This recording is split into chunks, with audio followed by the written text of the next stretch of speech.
So we're going to talk today about conversations that count. Yeah. And I think this is so interesting. And I loved your little promo bit that you did today because it got me all fired up for it. But I think a lot of folks are out there saying conversations that count. All right, that makes some sense to me. But how do I get started, Dale? I mean, geez, all right, go for it.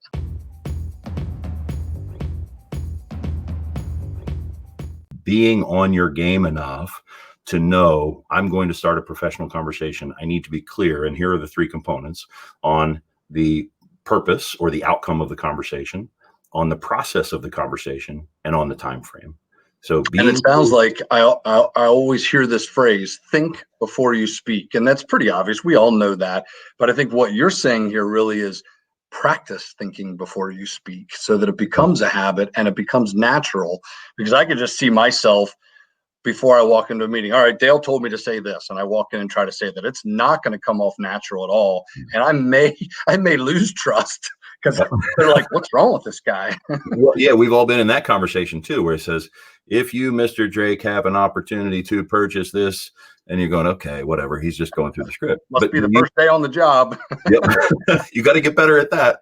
But think before you speak, yes. But the real rubber, and this is the communication gym mantra, is practice before you get into these conversations. Be in the habit of thinking. But then, and what I want to use today is an example of a professional conversation that you have over and over again, right? Many of us in our worlds have the same conversation over and over again. We've got a new client that we need to onboard. There's information we need from them. There's background stuff we need to tell them a little bit. So there's a set of information we need to share. I think the sales example is probably a good one. And you and I talking about your sales example. You're meeting a new person for the first time.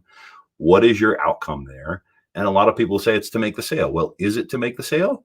Is it only to make the sale? The clearer you can get on what you want your outcomes to be, and the clearer you can communicate them. So let me backtrack a little bit.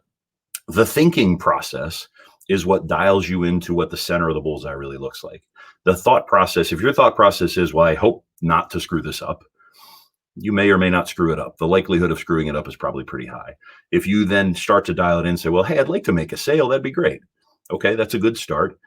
Is that the right outcome? Do you only want to make a sale? Do you want to build a relationship? Do you want to look for referrals? I don't know the answers to that question, but if you go through that thought process, you'll start to get better answers. And when you're clear on your outcomes, then you're going to have a better opportunity to accomplish those outcomes.